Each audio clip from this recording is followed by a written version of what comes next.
걱정이고 기강회의라고 봤습니다. 신치용 선수촌장이. 그래서 네. 다 퇴촌을 시켰고요. 25일에 다시 입촌, 다음 달 25일에 입촌할 것으로 보이고 임효준 선수는 7월 중에 징계 여부가 결정이 될 것으로. 한국 빙상은 왜 그렇습니까? 자꾸 이런 문제에 휩싸여서 네, 이전에도 이제 뭐 사건이 여러 가지 있었죠. 문제가 있었잖아요. 네. 이런 거 없애자고 많이 얘기를 했었는데 왜 그런지 모르겠습니다. 저는 이해가 안 됩니다. 밤잠시 여기까지 듣겠습니다. 지금까지 이현경 위키트리 방송인과 함께했습니다. 고맙습니다. 감사합니다.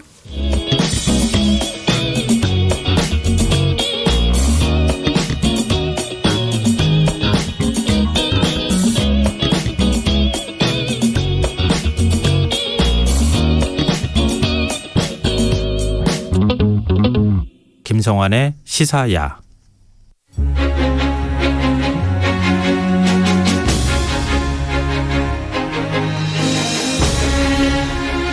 최근 조선 순조 임금의 여동생인 숙선옹주가 사용한 조선백자 등 유물 2점을 뉴욕 경매를 통해 구입해서 환수했다는 소식이 전해졌는데요. 흥미로운 사실은 최근 2년 동안 유독 순조 임금의 직계가족과 관련된 유물들이 해외에서 환수되고 있다고 하는 점인데요. 오늘 흔적의 역사 시간에는 순조 임금의 애달픈 직계가족 이야기와 특히 효명세자 얘기를 해주신다고 합니다. 경향신문 이규환 선임 기자 나오셨습니다. 안녕하세요. 안녕하세요. 예. 근데 저도 이제 뭐 지금 말씀을 드리면서도 느끼지만 왜 유독 순조 임금 가족과 관련돼 있는 유물이 해외에서 환수되고 있는 건가 좀 이상하거든요. 그 먼저 그 숫자 하나 말씀드리자면 18만 2080. 요거 뭐 뭔지 잘 모르시겠죠? 예, 이거 뭘 상징하는지 잘 모르겠는데요. 이 국외소재 문화재 재단이 파악한 우리나라 해외에 있는 우리나라 문화재 수예요.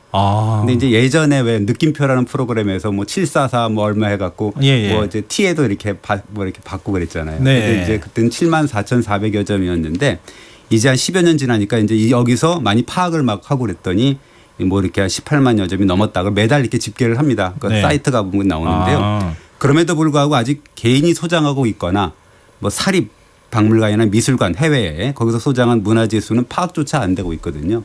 근데 이제 2017년부터 우연의 일치인지는 몰라도 뭐 효명세자빈 책봉 죽책이라든가 효명세자의 동생인 덕원공주의 인장이라든가 한글 자료라든가 뭐 이런 것들 그다음에 이번에 순조 여동생의 유물이 온 거죠.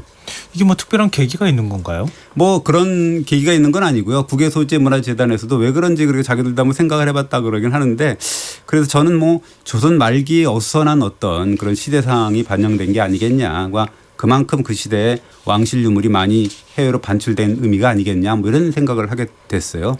그러니까 지금 순조의 직계라면 정조 임금의 바로 그 아래 직계 그 직계잖아요. 그러니까 순조가 정조의 친아들이니까 당연한 얘기일 텐데. 그렇습니다. 그래서 이 순조도 단 하나뿐인 여동생 숙선옹주가 한 명 있었거든요. 일남 일녀니까. 근데 이제 숙선옹주가 혼인해서 출궁한 다음에는 3일밖에 안 지났는데도 너무 보고 싶어서 그림에 사무쳤다 뭐 이런 얘기.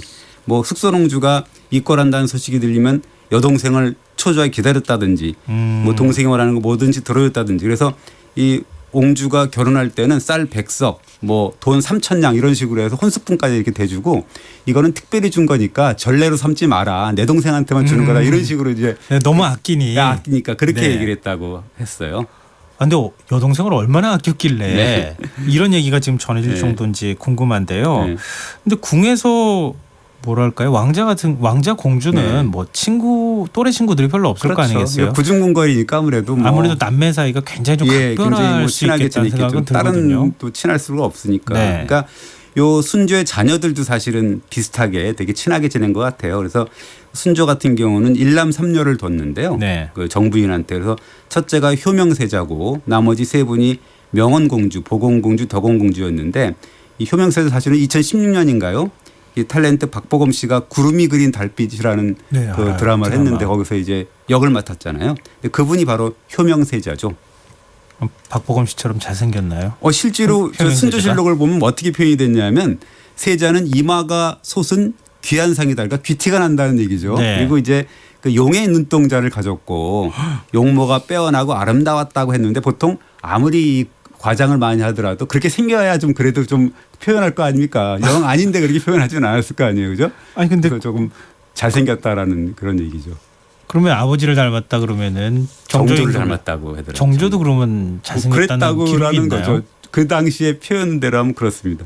아, 근데 이분 역시 동생들을 아주 끔찍하게 생각했다고. 예, 특히나 그 한 살 어린 여동생이 명원공주가 있는데 사흘 간격으로 막 시를 주고받고 그러면서 신의 영이 오글거려요. 그러니까 너를 떠나보내고 3일이 지났다니 뭐 네 생각이 나는구나. 나는 너무 슬퍼서 저녁에 먼 산 바라보면서 그리워한다. 이런 편지. 그다음에 여동생이 이제 오빠한테 시를 보내면서 그 시에서 머리 숙여 멀리 있는 형을 생각하니라고 했는데 그 형이라는 말을 뭐 고양이라고도 해석이 되고 그런 모양이더라고요. 그러니까 오빠가 그걸 보고서 야 여기서 말하는 형은 이 오빠를 가리키는 거냐.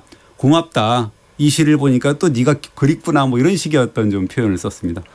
근데 저는 이제 남매 사이가 이런 거 되게 부럽더라고요. 네. 이런 거 부럽게 생각하시는 분들 굉장히 많이 있기는 한데 네. 그런데 이렇게 남매 사이가 친한 경우는 그렇게 많지 또 않거든요. 약간 좀 오글거리는 스타일. 근데 이제 그 결과를 우리가 보면 약간 새드 엔딩이에요. 왜냐하면 효명세자가 22살에 돌아가셨는데요. 아우. 명원공주는 23살에 돌아가시고 보건공주는 15살에 그다음에 덕원공주는 18살에 이제 모조리 요절을 했는데 뭐 남매들이 그런 운명을 알고 그랬는지 생전에 그래서 좀 애틋한 사연을 남기게 된 게 아닌가 이런 생각도 좀 하게 됐습니다.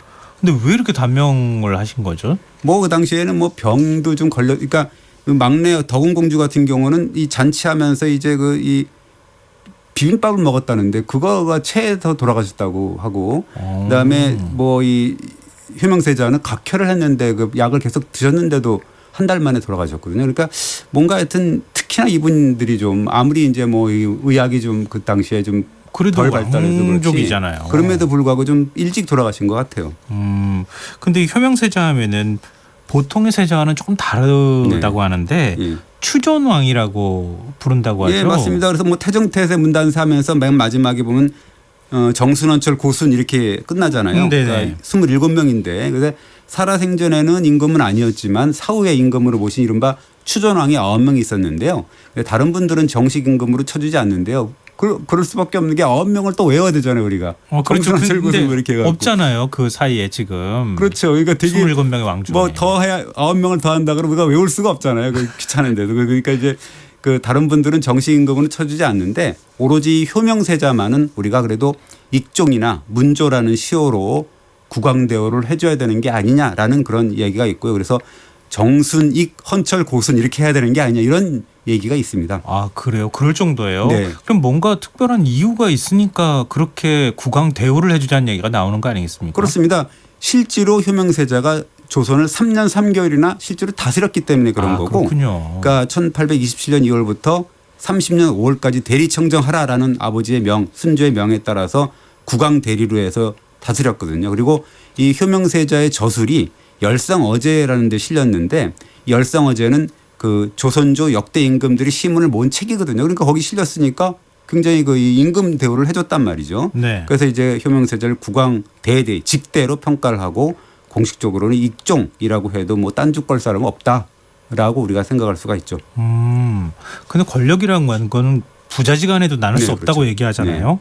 근데 아버지 순조 입장에서는 나 대신 대리청정하라고 하라고 얘기한다는 게 쉽지 않고 좀 그 상황으로 보면은 납득이 안 되는 측면도 있거든요. 그 실제로 그 태종 같은 경우는 일부러 양의소동을 벌여서 떠봐요. 네. 그러면서 이제 처남들 죽이려고 그러는 건데요. 그래서 딱 보니까 야 니네들이 처남 너네들 보니까 양위한다고 내가 말하니까 집에서 웃는 낯을 보이고 웃었다더라 이런 식으로 하니까 생트집을 잡아요. 그러니까 처남들이 아니 그 매형이 어떻게 우리 표정을 아냐고 막 답답하다고 가슴을 치거든요. 네. 그럼에도 불구하고 죽여버리거든요. 두 사람을.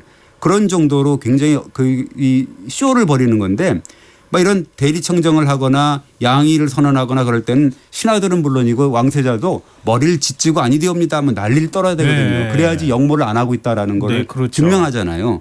근데 이제 순조 같은 경우는 몇 년 전부터 대리청정 준비를 시켰던 것 같습니다. 왜냐하면 순조가 좀 국민약골 같은 느낌이어서 이 수두, 홍역, 천연두 뭐 안 알아본 병이 없을 정도고 특히나 세도 정치였지 않습니까? 그 당시에. 네. 그래서 장인인 김주순의 안동 김씨 세도 정치 때문에 길을 못 폈기 때문에 빨리 정권을 세자한테 넘겨줘서 뭔가 좀 이 세도 정치를 좀 견제하자 라는 의도가 있었던 것 같습니다. 지금 말씀하신 설명 들으면서 두 가지의 의문이 좀 해소되는데요. 첫째로는 순조를 닮아서 그 유전적으로 조금 좀 다 병약했던 게 아닐까, 자녀 세들도 왕자 공주가 그래서 좀 그 장수를 못했던 거 아닐까 하는 생각도 좀 들고요.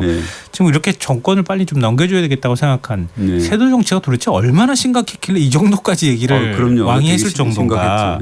근데 순조의 의도가 좀 먹혔습니까?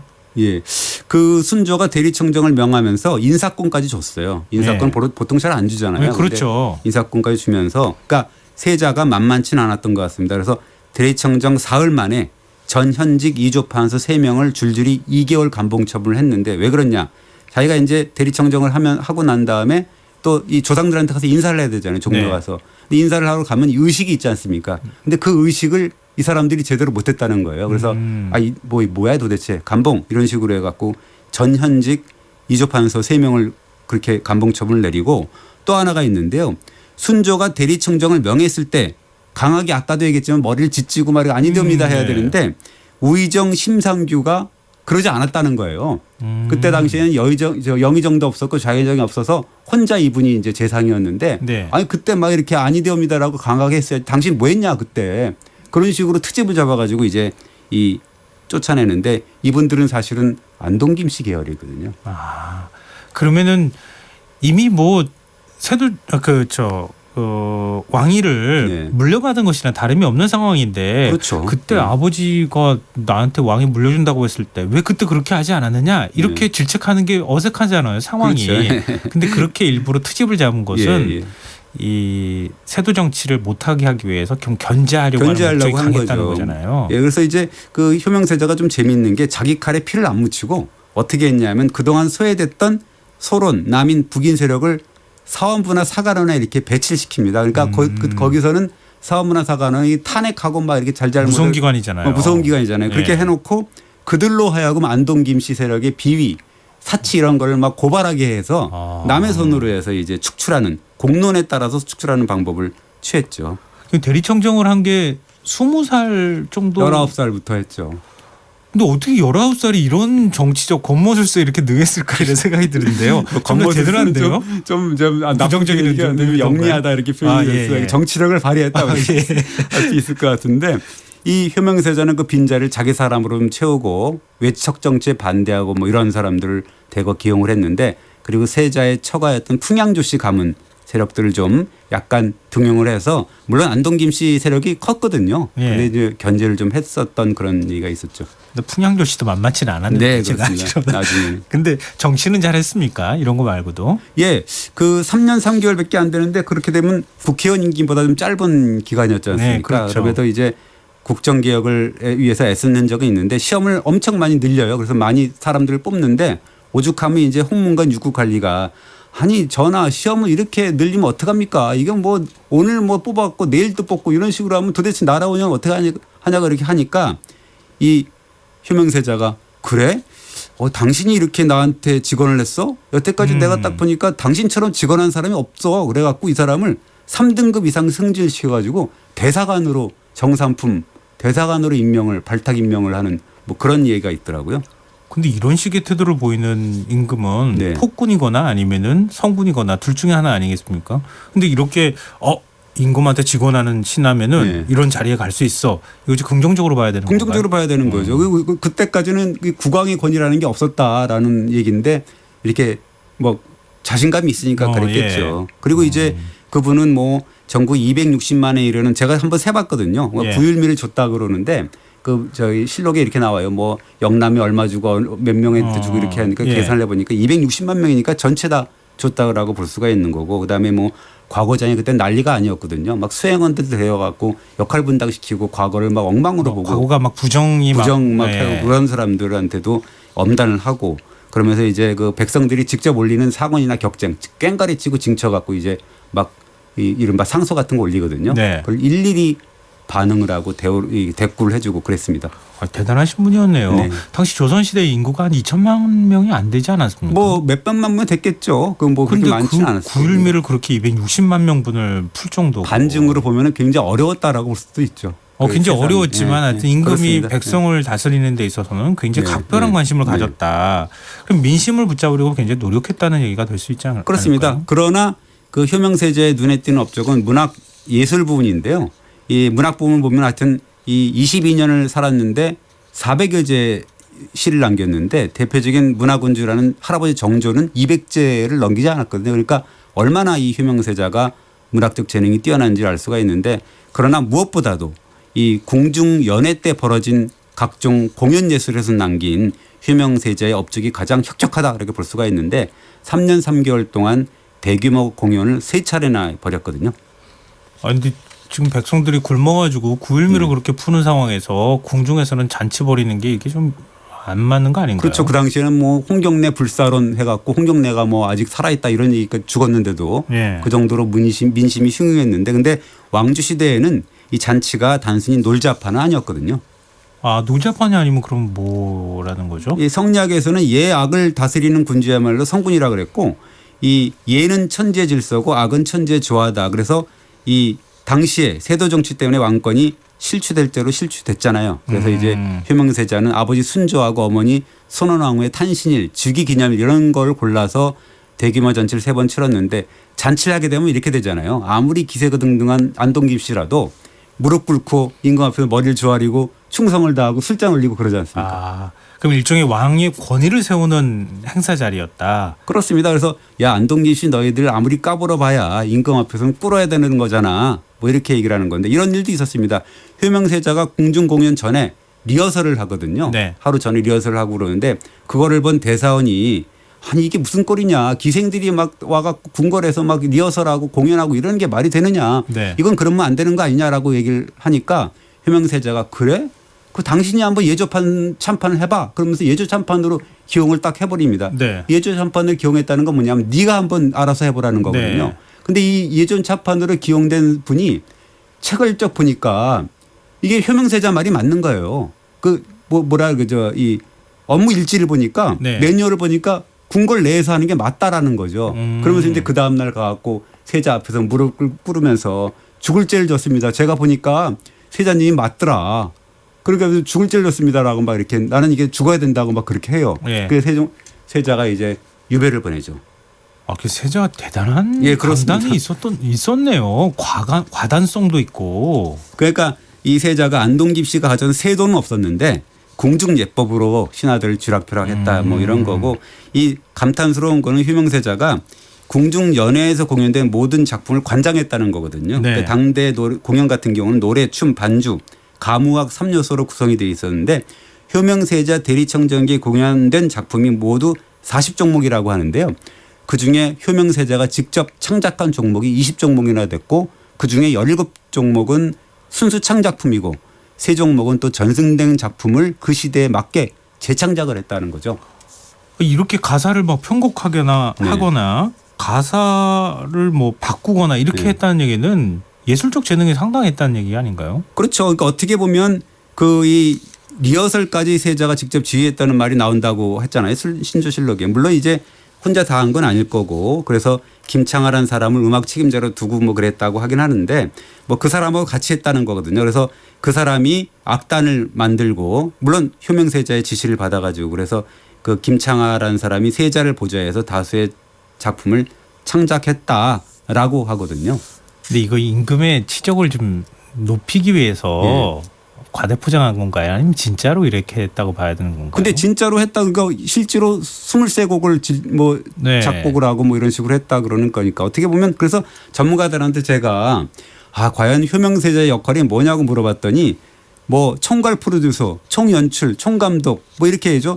요즘에 그 아미한테 제가 좀 욕 먹을 것 같아서 뭐로 표현하기는 어려울 것 같은데 BTS의 방시혁 뭐 이 총괄 프로듀서 아니야? 뭐 이런 식으로까지 얘기하는 분들이 있더라고요. 대리청정했던 임금하고 방시혁 대표하고 비교하면은 그 남이한테 욕먹을 일이 아니죠. 그럴까요? 어쨌든 대표 프로듀서쯤 된다고 할 수 있는 거 아니에요? 그렇습니다. 그래서 실록을 보면 이런 얘기까지 있어요. 그 효명세자가 대년 학생 72명한테 봉급까지 줘갖고 춤을 연습하도록 했다라는 거거든요. 그러니까 연습생 출신의 연예인이거든요. 대년 학생이라는 게. 그러니까 기획사 같은 느낌 이런 거를 볼 수가 있습니다. 참 이거 보면 볼수록 아주 흥미로운